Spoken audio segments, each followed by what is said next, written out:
Hello hey guys, welcome back. Today 7 Feb और आज का जो दी हिंदू है उसकी एडिटोरियल और न्यूज़ एनालिसिस है उसको स्टार्ट करेंगे। देखिए, सबसे पहले तो ये जो लता मंगेशकर जी हैं तो इनकी जो डेथ हो चुकी है तो उसके बारे में एक न्यूज़ आई हुई थी। ये अगर हम पेपर पॉइंट ऑफ व्यू से देखें तो कुछ खास इंपॉर्टेंट नहीं है, लेकिन फिर भी तो लता मंगेशकर जो थे उनको नाइटिंगेल ऑफ इंडिया का जो था मिला हुआ था, है ना। तो उसके बाद में यहाँ पे लिखा हुआ है कि जो राज्यसभा है it will be adjourned for an hour on Monday morning in honour of the singer who was a member of the house during the time period. ठीक है, एक एक क्वेश्चन ये बन सकता है कि कभी ये मेंबर थे या नहीं थे, तो इस तरीके से आपने इस चीज़ को क्या करना है, याद रखना है। नंबर 2, अब इसके बाद में यहाँ पे यही लिखा हुआ है कि जो पीएम है हमारे प्राइम मिनिस्टर है उन्होंने भी इस चीज़ के लिए ट्वीट किया है। ठीक है जी, तो इस चीज़ के बारे में आपने ज़्यादा ये याद कर सकते हो। आप एक चीज़ एक टॉपिक यहाँ पे देख सकते हो, अडजॉर्नमेंट का टॉपिक देख सकते हो। उसके बाद में यही एक मेन टॉपिक बनता है, अदरवाइज कोई और टॉपिक नहीं बनता। ठीक है जी, अब सेकंड न्यूज़ की तरफ चलते हैं। बड़ी इंपॉर्टेंट न्यूज़ है, centre to tweak no build zone around monument. देखिए, this news is related to GS1। ठीक है, जब हम आर्ट एंड कल्चर की बात कर लेते हैं, और GS2 क्योंकि इसमें जो एक्ट है वो आता है AMASR एक्ट, जिसका नाम है ancient monuments and archaeological sites and remains act. ठीक है, अब इसके बारे में देखते हैं होता क्या है। देखिए, सबसे पहली चीज़ तो AMASR जो एक्ट है 1958 का, इसको अमेंड किया गया था। अब अमेंड में किया क्या गया था, देखिए कई जो मॉन्यूमेंट्स होते हैं, लेट्स से ये एक प्रोटेक्टर मॉन्यूमेंट है, तो पहले ये होता था कि इसके 300 मीटर का जो रेडियस है यहाँ पे नो कंस्ट्रक्शन जोन होता था, लेकिन in 2010 they have reduced this area to the 100 metre, right. तो 300 मीटर से इसको कितना कर दिया, 100 मीटर कर दिया।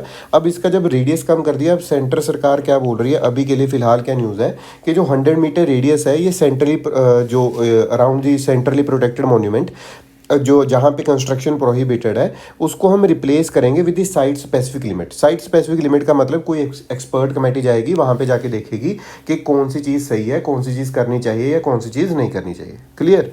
अब इसमें क्या होगा कि जब ऐसा करना पड़ेगा तो जो सेक्शन 20A है उसको अमेंड करना पड़ेगा, और एक्सपर्ट कमेटी जो मॉन्यूमेंट की है उस वो ही डिसाइड करेगी कि ये जो मॉन्यूमेंट है उसका एरिया है जो 100 मीटर होना चाहिए, 200 होना चाहिए, 300, 400, 500, 50 या नहीं होना चाहिए। ठीक है, पहली चीज़ तो ये। अब इसकी बैकग्राउंड के बारे में देखते हैं, ancient monuments and archaeological sites remains act 1958। ठीक है, ये जो रिमेन्स है हमारे नेशनल इंपॉर्टेंस के, उसकी प्रेजर्वेशन को क्या करता है, प्रोवाइड करता है। नंबर 2, हमें और क्या पता होना चाहिए, जो आर्कियोलॉजिकल सर्वे ऑफ इंडिया है वो फंक्शन करता है under the provision of this act. This is extremely important line कि जो आर्कियोलॉजिकल सर्वे ऑफ इंडिया है वो किस एक्ट के अंदर या फिर किस प्रोविजंस के एक्ट के अंदर काम करता है। नंबर 3, यहाँ पे क्या होता है कि ये जो एक्ट है ये प्रोहिबिट करता है कंस्ट्रक्शन को, ठीक है, prohibited area in the 100 metre around the protected monument. और मैंने आपको बताया पहले 300 था, 300 मीटर था, उसको रिड्यूस किया कब, 100 मीटर, और कब किया था, 2010 के अमेंडमेंट के साथ में।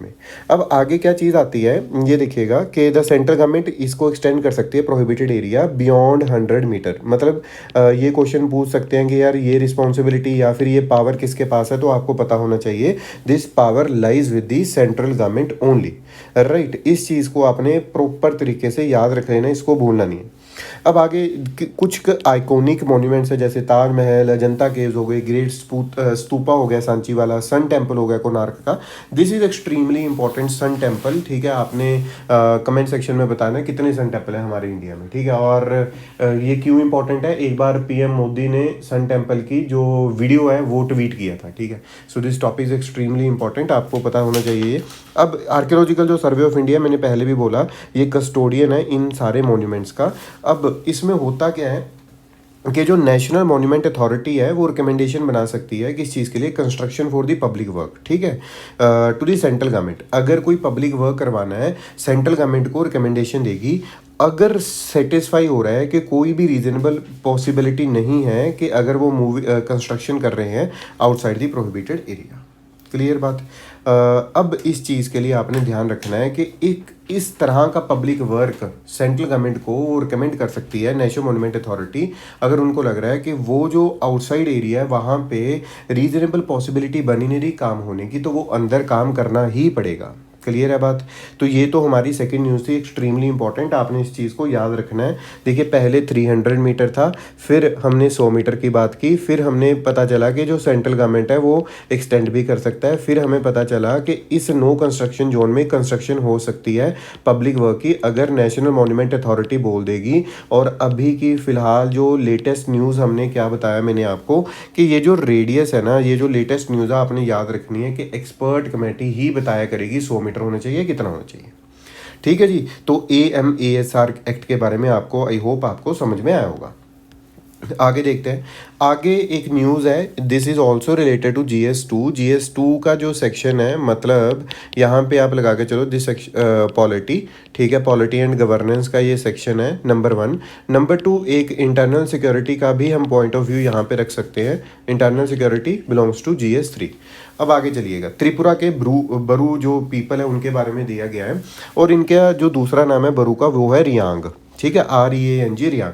और ये आपने यहाँ पे दिस इज़ एक्सट्रीमली इंपॉर्टेंट, आपको पता होना चाहिए और आपने याद रखना है, ये एक इंडिजिनस नॉर्थ ईस्ट इंडिया की कम्युनिटी है। ये आपको पता होना चाहिए त्रिपुरा, मिज़ोरम और असम तीनों में रहती है। अभी ये त्रिपुरा में इनको PVTG जो ग्रुप है वो डिक्लेयर कर दिया गया है, मतलब पार्टिकुलरली वनरेबल ट्राइबल ग्रुप। अब PVTG का मतलब क्या होता है, जो ट्राइबल के अंदर भी ट्राइबल है, मतलब ट्राइबल से भी ज़्यादा जो ट्राइबल हो गया उनमें सबसे ज़्यादा जो ट्राइबल कंडीशंस में है उसको हम बोलते हैं PVTG। अब अगर हम मिज़ोरम में बात करें तो मिज़ोरम में जो लोग थे ये बरू या फिर रियांग वाले, इनको टारगेट किया जाने लग गया दूसरी कम्युनिटी। वो कहती है यार ये यहाँ के नहीं है, इनको हम निकालो।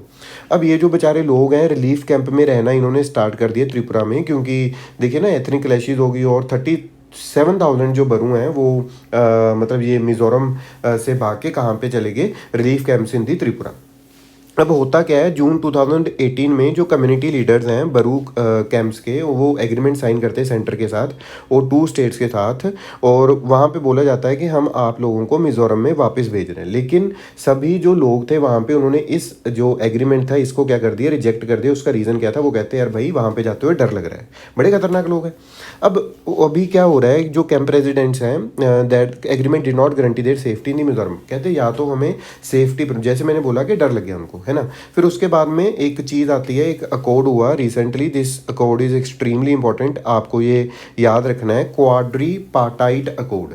इसमें कौन कौन सी पार्टीज इन्वॉल्व है, नंबर 1 सेंटर है, नंबर 2 मिज़ोरम और त्रिपुरा की जो गवर्नमेंट्स है वो हैं, नंबर 3 जो बरू ऑर्गेनाइजेशन है वो है, तो नंबर 4 कौन हो गया, त्रिपुरा वाले, ठीक है, मिज़ोरम त्रिपुरा की स्टेट गवर्नमेंट्स, नंबर 3 बरू, और नंबर 1 जो था सेंट्रल गवर्नमेंट। अब इन्होंने इसमें क्या किया, होम मिनिस्ट्री ने बोला है कि हमारी कमिटमेंट है, हम आपको फिर ऐसे करते हैं, सेटल कर देते हैं त्रिपुरा में, और आपको क्या मिलेगा, एक पैकेज मिलेगा जो कि एश्योर करेगा in cord that each refugee family would get. क्या क्या मिलेगा उसमें, एक प्लॉट मिलेगा, फिक्स्ड डिपॉजिट होगा 4 लाख का, फ्री रेशन होगा, और मंथली स्टाइपेंड मिलेगा ₹5,000 फॉर 2 ईयर्स। फिर उसके बाद में एक और एडिशनली चीज़ क्या मिलेगी, each family will also be provided ₹1.5 lakh to construct a house. ठीक है, तो ये इस तरह से आपने बरू और जो रियांग जिसको हम बोल देते हैं कम्युनिटी, इसको याद रखना है, बड़ा इंपॉर्टेंट टॉपिक है। जो आज की ये न्यूज़ है इसमें से हम एक्सपेक्ट कर सकते हैं कि कोई ना कोई क्वेश्चन पूछा जा सकता है। अगली न्यूज़ की तरफ चलते हैं, नंबर 4, वो है regarding the Satkosia making fresh attempts to become a suitable tiger habitat. ठीक है, अब इसमें ये जो टॉपिक है it is related to GS1 as well as GS3, GS1 geography और GS3 इन्वायरमेंट। ये जो सटकोसिया टाइगर रिजर्व है इसकी लोकेशन कई बार जो UPSC या फिर कुछ और कमीशन है वो पूछ लेती हैं।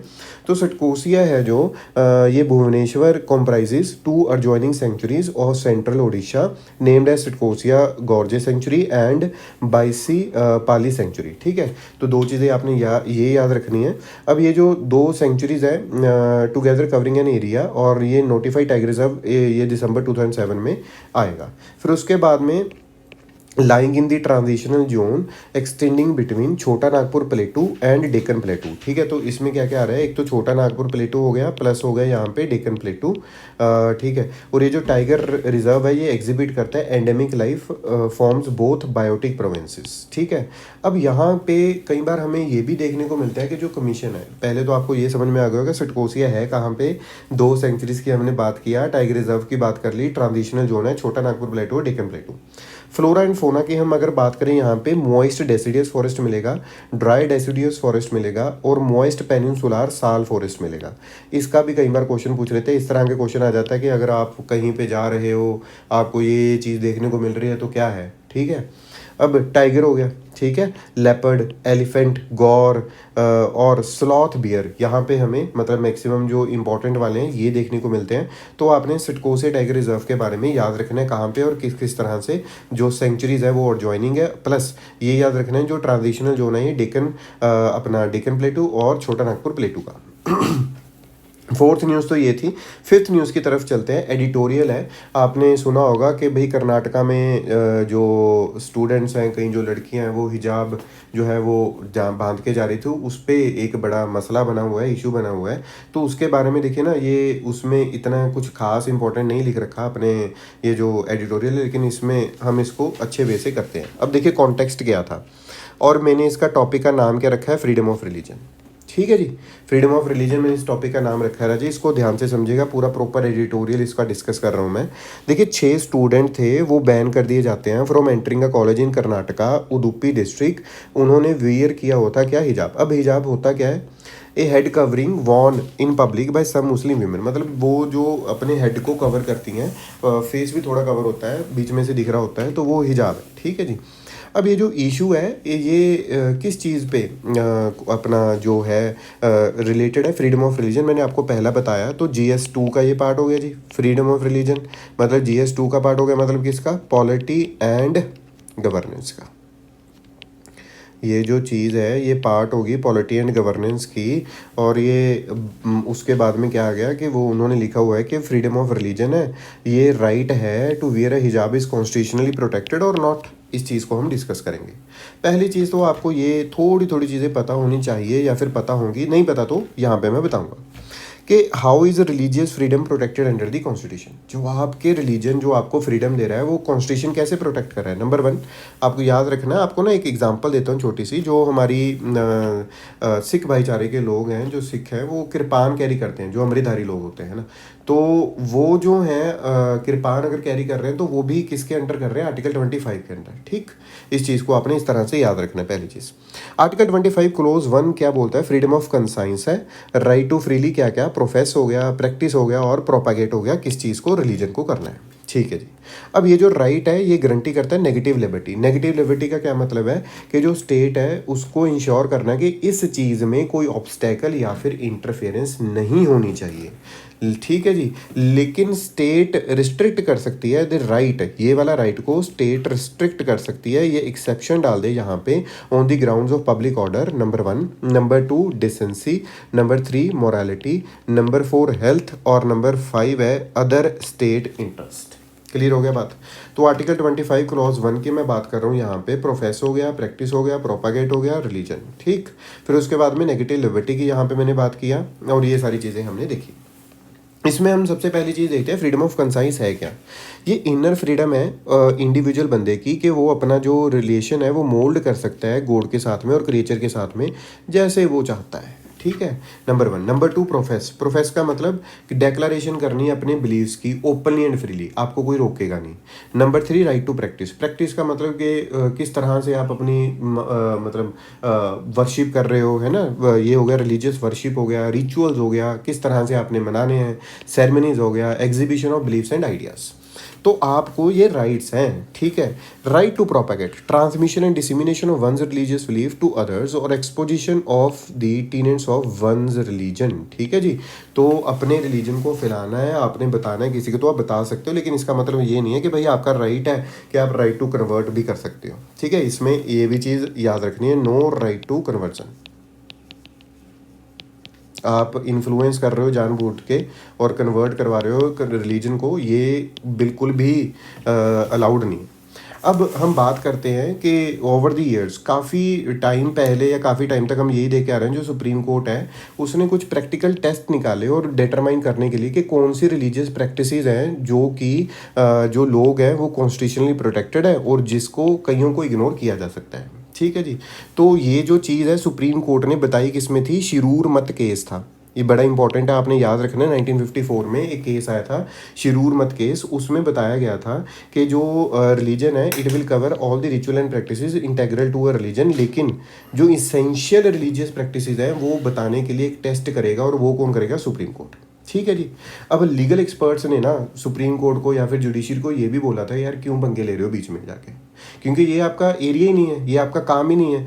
ठीक है, लेकिन चलो ठीक है, वो उन्होंने अप्लाई किया। ठीक है, अब सेवरल इंस्टांसेस देखने मिले जहाँ पे जो अपनी सुप्रीम कोर्ट है, सुपीरियर कोर्ट है, उन्होंने इस चीज़ को देखा। जैसे ना एक सुप्रीम कोर्ट की रूलिंग आई 2004 में, सुप्रीम कोर्ट ने आनंद मार्गा एक सेक्ट था, उनको बोला कि आपका कोई भाई फंडामेंटल राइट नहीं है टू परफॉर्म तांडवा डांस। ठीक है, वो क्या करते, तांडव करते रहते थे पब्लिक स्ट्रीट्स में। तो इस वजह से डिड नॉट अगर वो उनका राइट नहीं है तो मतलब उन्होंने क्या बोला, ये इसेंशियल रिलीजियस प्रैक्टिस नहीं है, जो इसेंशियल होएगी वो आपका राइट है, लेकिन ये इसेंशियल नहीं है। और वो बताएगा कौन? Supreme court. अब आगे इसी तरह से क्या होता है, सुप्रीम कोर्ट, ये 2016 का केस है, this is extremely important. Supreme एक ना कोई मतलब बंदा था, इंडियन एयरफोर्स में अपनी में काम कर रहा था, एंड ही वॉज अ मुस्लिम। ठीक है, अब इंडियन एयरफोर्स में बंदा काम कर रहा है, वो मुस्लिम है। अब उस मुस्लिम जो एयरमैन था उसने क्या किया था, मतलब अपनी बियर्ड रख रखी थी भाई, और मूछें काट रखी थी, और बियर्ड कट रखी हुई थी। अब एक एक्ट है, उस एक्ट का नाम है आर्म्ड फोर्सेस रेगुलेशंस 1964। ये भाई प्रोहिबिट करता है growth of hair by armed forces personnel except for personnel whose religion prohibit the cutting of hair और शेविंग दी फेस।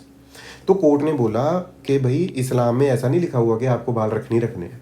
ठीक है, तो इस वजह से उसको बोल दिया गया कि भाई इसको निकलवा दो। तो क्योंकि हमारे तो किस में लिख रखा है, आर्म्ड फोर्सेस रेगुलेशन 1954 में, तो उसको निकलवाना पड़ा। तो यहाँ पे यार समझने की बात ये है राजे कि जब हम बोलते हैं ना essential religious practice, supreme court बोलता मैं चेक करूंगा, मैं बताऊंगा, वो आपका राइट होगा, बाकी नहीं होगा। अब ये जो हिजाब वाला जो इशू चल रहा है, इस पे आते हैं भाई, इस पे कौन कौन सी रूलिंग्स आई हैं। जो केरला हाई कोर्ट है, इस पे 2 सेट ऑफ रूलिंग्स आई, particularly on the right of Muslim women to dress according to the tenets of Islam throw up conflicting answers. ठीक है, अब 2015 में 2 पिटिशनर्स भी वहाँ पे गए, क्योंकि जो all India pre medical entrance का एक ना एग्ज़ाम होता है, आपको याद रखना है, उसमें लिख रखा था कि सभी बच्चों ने एक तो लाइट क्लोथ्स डालने, फिर उसके साथ में हाफ स्लीव्स होनी चाहिए, बड़े बड़े बटन नहीं होने चाहिए, बेजीज नहीं होने चाहिए, कोई फूल पत्तियाँ नहीं लगा के आनी अपने सिर पे मुंह पे। ठीक है, और सलवार और ट्राउज़र डालो, और स्लीपर डालो, शूज़ नहीं डालने भाई। अब ये चीज़ तो बता दी सारी की उन्होंने, तो लेकिन वो बोलते कि भाई हम तो हिजाब भी डाल के जाएंगे। ठीक है, अब सीबीएसई को फिर क्या हुआ, सीबीएसई को पूछा गया, सीबीएसई को बोला केरला हाई कोर्ट ने कि भाई अपने प्रिकॉशनरी मेजर बढ़ा दो, कि आपको लग रहा है अगर कोई चीटिंग करेगा इस तरह से कि अपना हिजाब बांध के या कुछ और बांध के, लेकिन जो उनका है कि एसेंशियल प्रैक्टिस है उनको करने दो। तो ये जो अमना बिन्त बाशीर वर्सेस सीबीएसई का केस आता है, केरला हाई कोर्ट एग्जामिन करते हैं इस इशू को, और उन्होंने बोला प्रैक्टिस ऑफ वेयरिंग अ हिजाब constitute N essential religious practice. अब पता लगा कि ये इसेंशियल रिलीजियस प्रैक्टिस है, तो आर्टिकल 25 के अंदर आती है।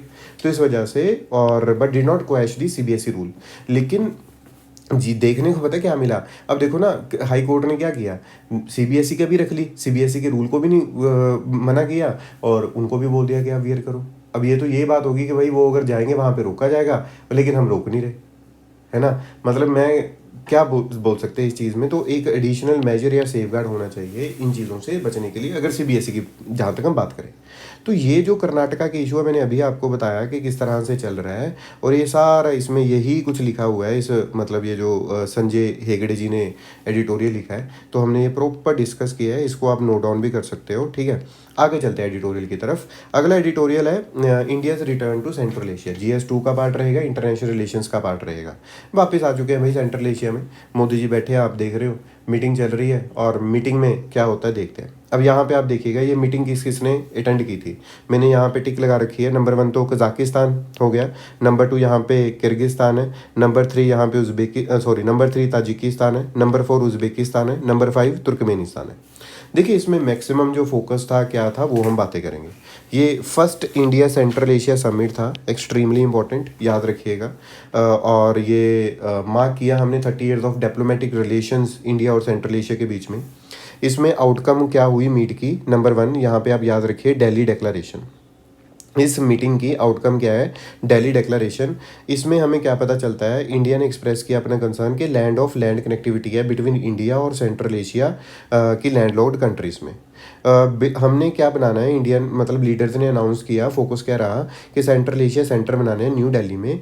जॉइंट वर्किंग ग्रुप बनाएंगे, अफगानिस्तान के लिए काम करेगा, जो मतलब अफगानिस्तान की चीज़ें जो भी इशू चल रहा है, और चाबार पोर्ट जो प्रोजेक्ट है उस पर काम करेगा।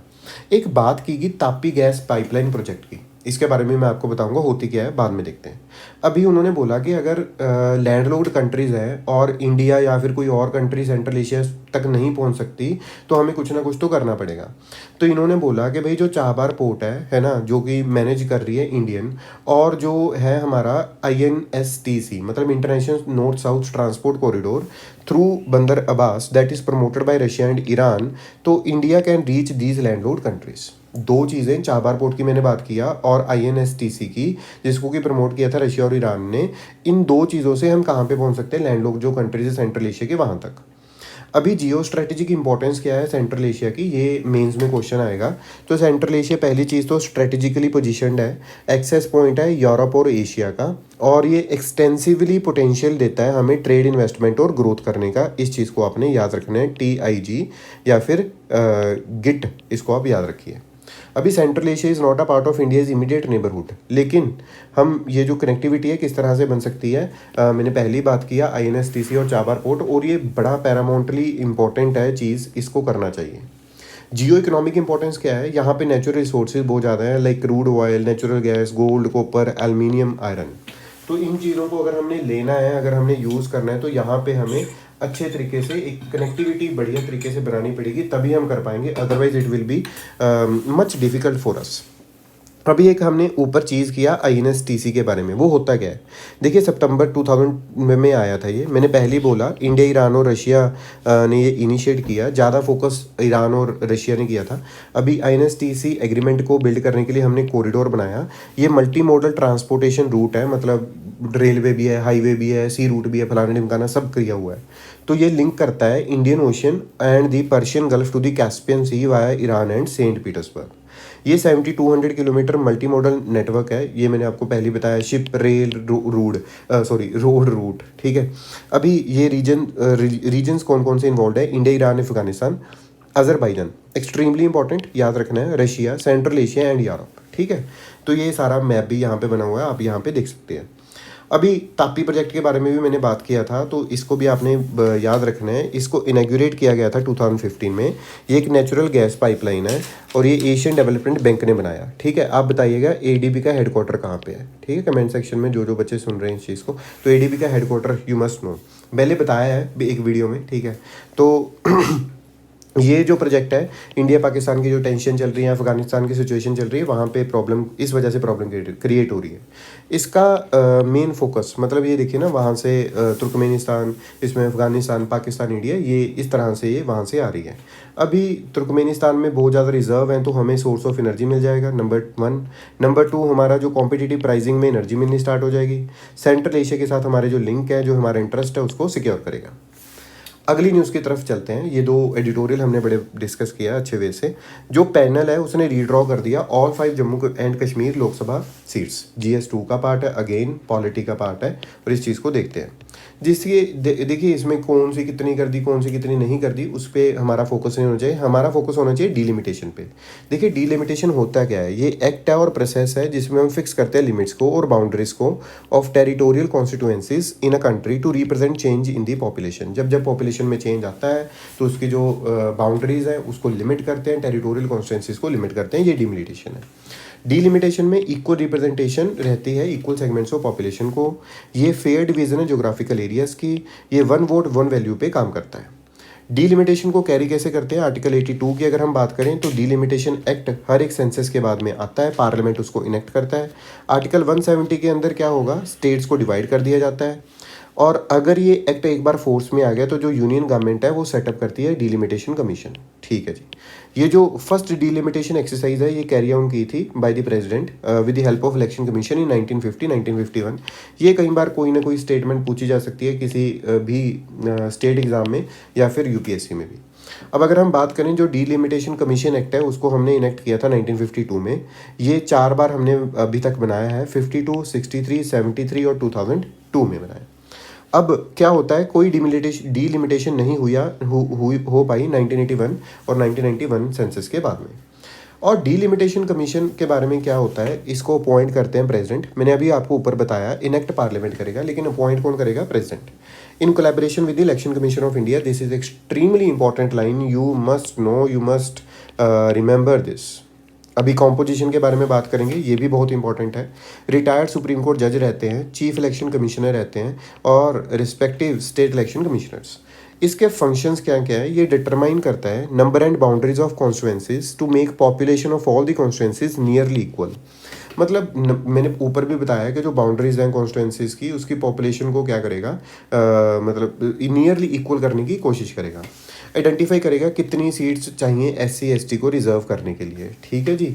फिर उसके बाद में जो डिलिमिटेशन कमीशन है वो एक हाई पावर बॉडी है और जिसके ऑर्डर फोर्स ऑफ लॉ की तरह है और can not be called in the question before any court. किसी भी कोर्ट में आप क्वेश्चन नहीं कर सकते। अभी करंट पोजीशन क्या है डिलिमिटेशन की, तो देखते हैं। 2009 में जो जनरल इलेक्शंस हुआ ना, तो उसमें 499 आउट ऑफ जो टोटल हमारी कितनी है 543 सीट्स हैं, तो न्यूली डिलिमिटेड कॉन्स्टिट्यूएंसीज थी। ठीक है जी। अब इसमें अफेक्टेड रीजन दिल्ली हो गया, यहाँ पे पुडुचेरी आ गया, ऑल अदर स्टेट्स एक्सेप्ट, सारी states except Jammu and Kashmir, Arunachal Pradesh, Assam, Jharkhand, Manipur and Nagaland. Problems क्या हैं डिलिमिटेशन के साथ में, पहली चीज़ तो इसमें जो स्टेट्स हैं जिनका पॉपुलेशन कंट्रोल में बड़ा कम इंटरेस्ट है उनको तो फ़ायदा हो रहा है क्योंकि उनकी सीट्स इंक्रीज हो रही हैं। नंबर 2, यहाँ पे हमने बात किया delimitation was done based on the 2001 census but the total number of seats in the assembly is 1971 census. ठीक। अब लोकसभा और जो राज्यसभा है उसमें 550 और 250 है, पॉपुलेशन इंक्रीज होती जा रही है लेकिन वो रिप्रेजेंटेटिव्स तो वही जा रहे हैं, तो पॉपुलेशन इंक्रीज हो रही है, रिप्रेजेंटेटिव्स उतनी है। मतलब क्या हो गया, आपको समझ में आ रहा है ना कि भाई उतने ही बंदे ज़्यादा पॉपुलेशन को क्या कर रहे हैं, रिप्रेजेंट कर रहे हैं। अब स्टेप्स क्या लिए जा रहे हैं, नेशनल कॉन्सेंसस बनाया जा रहा है, exercise should be started to sort out the issues much before 2026। अभी फाइनेंस कमीशन है जो पॉपुलेशन के लिए, जिसकी जितनी ज़्यादा पॉपुलेशन होगी उतनी ज़्यादा वेटेज देते हैं कि उतने ज़्यादा पैसे उसके पास आएंगे, फंड्स आते हैं। लेकिन अभी उन्होंने क्या किया है 5%, मतलब 10% है तो 5% कर दो या 2% कर दो, क्योंकि जितनी पॉपुलेशन कम होएगी तो अगर जो सदर्न स्टेट्स हैं उन्होंने पॉपुलेशन कम किया तो उनको कोई बेनिफिट नहीं मिला, बल्कि उनकी तो सीट्स कम होगी। ठीक है जी। अभी लास्ट न्यूज़ देखते हैं आज की, Russia 70% कॉम्बाट ready for invasion, USA ने बोला है। तो इसके बारे में मैं बड़ी बार चर्चा कर चुका हूँ, यूक्रेन का इशू, क्रीमिया का इशू। मोर ओवर डिस्क्रिप्शन में लिंक भी डाल दिया हुआ है, ठीक है, डाल रखे हैं, पहले भी डाला हुआ, आप चेक कर लें एक बार तो उसको आप देख सकते हो। तो आज के लिए इतना ही, थैंक यू सो मच। आगे आने वाले कंटेंट के लिए आप जो हमारा चैनल है ना उसको सब्सक्राइब करिएगा, इस वीडियो को शेयर भी कर दीजिएगा। Thank you.